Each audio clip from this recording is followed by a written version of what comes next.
పెళ్లిడు రాకముందే 9వ తరగతి బాలికకు బలవంతంగా పెళ్లి చేశారా తల్లిదండ్రులు. ఈడు జోడు కూడా చూడకుండా 50 ఏళ్ల వృద్ధునికిచ్చి కట్టబెట్టారు. ఏడాది కిందట అదే వ్యక్తికిచ్చి వివాహం చేయబోగా సమాచారం అందుకున్న అధికారులు బాల్య వివాహాన్ని అడ్డుకొని తల్లిదండ్రులకు కౌన్సిలింగ్ ఇచ్చారు. తల్లిదండ్రుల తీరు మారకపోగా నెల కిందట బాలికకు ఇష్టం లేకుండానే పెళ్లి తంతు మోగించేశారు. చదువుపై మమకారం చంపుకోలేని ఆ పుత్తడి బొమ్మ గురుకులానికి చేరుకుంది. యంత్రాంగం సైతం ఆమె ఆకాంక్షకు వెన్నుదన్నుగా నిలిచింది.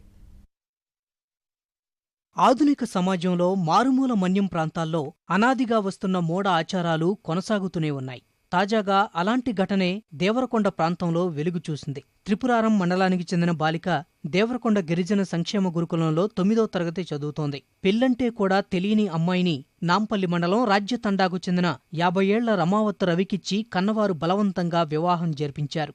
4 సంతానం ఉన్న రవికి మొదటి భార్య చనిపోగా తాలిపేరుతో ఉరితాడు వేశారు. 2016లోనే ఇలాంటి ప్రయత్నం చేయగా మహిళా శిశు సంక్షేమ అధికారులు తల్లిదండ్రులకు కౌన్సిలింగ్ ఇచ్చి వరుణిపై కేసు నమోదు చేశారు. కేసు విచారణలో ఉండగానే బాలికకు బలవంతంగా వివాహం జరిపించారు. విషయం బయటికి పొక్కకుండా బాలికను కొండమల్లేపల్లిలోని బంధువు ఇంట్లో గృహ నిర్బంధంలో ఉంచారు. ఎలాగోలా అక్కడ్నుంచి తప్పించుకున్న బాలిక చదువుకుంటానని గురుకులానికి చేరింది. దసరా సెలవుల్లో మామూలుగా అందరి పిల్లలు వెళ్తున్న సమయంలో వాళ్ళ బ్రదర్ వచ్చేసి అమ్మాయిని తీసుకెళ్లాడు. అమ్మాయిని పంపించండి, అందరు వచ్చారు, మీ అమ్మాయి రాలేదంటే అమ్మాయికి అనారోగ్యంగా ఉంది అని కొన్నిసార్లు, తర్వాత మేము ఇక్కడే చదివించుకుంటాం అని చెప్పేసి కొన్నిసార్లు వైస్ ప్రిన్సిపాల్ ఫోన్ చేసేసి మరి ఇట్లా మాకు అటెండెన్స్ ప్రాబ్లం వస్తుంది, ఇట్లా పంపించండి అంటే లేదు మేము పంపం, పాఠశాలకు వస్తానంటుంది. మల్లెపల్లిలో వాళ్ళ అక్కయ్య గారి ఇంట్లో ఉండి బయటకు వచ్చేసాను, చెప్పకుండా నాకు కొంచెం ప్రొటెక్షన్ కావాలి, నేను స్కూల్కి వస్తానని చెప్పిందంట. DW గారికి తర్వాత కలెక్టర్ గారి దృష్టికి తీసుకొచ్చాను. వారు స్పందించి శిశు గృహాలో కానీ లేదా రెసిడెన్స్ స్కూల్లో కానీ ఉంచి చదివిద్దామని చెప్పి హామీ ఇచ్చారు.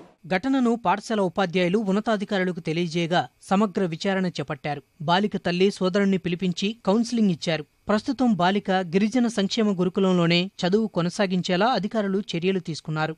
దీన్ని అన్ని డిపార్ట్మెంట్స్కి కన్వర్జెన్స్ వర్క్ లాగా దీన్ని పెట్టడం జరిగింది. ఈ పర్టికులర్ కేసులో ఏమైందంటే ఆల్రెడీ కేసు బుక్ అయింది. చేసుకున్న అతను, వాళ్ళ అమ్మ, వాళ్ళ నాన్నగారు, తర్వాత వాళ్ళ అక్క, ఈ 4 మీద కేసు పెట్టడం జరిగింది. వాళ్ళు రిమాండ్కి వెళ్ళారు. చదువులో కూడా అమ్మాయి అకాడమిక్ పర్ఫార్మెన్స్ కూడా బాగానే ఉంది. సో స్టడీ అంతా కూడా ట్రైబల్ వెల్ఫేర్లో మేము చేపిస్తాము. అమ్మాయి హాలిడేస్కి వచ్చేసి కూడా మేము అమ్మాయికి ప్రొటెక్షన్ ఇస్తాము. హోమ్లో ఉంచి మా దగ్గరే ఉంచుకోవడానికి ప్రొటెక్షన్ ఇస్తాం. ఆడపిల్లలపై కొనసాగుతున్న వివక్షకు ఇకనైనా చరమగీతం పాడాలని ముక్త కంఠంతో నినదిస్తున్నారు.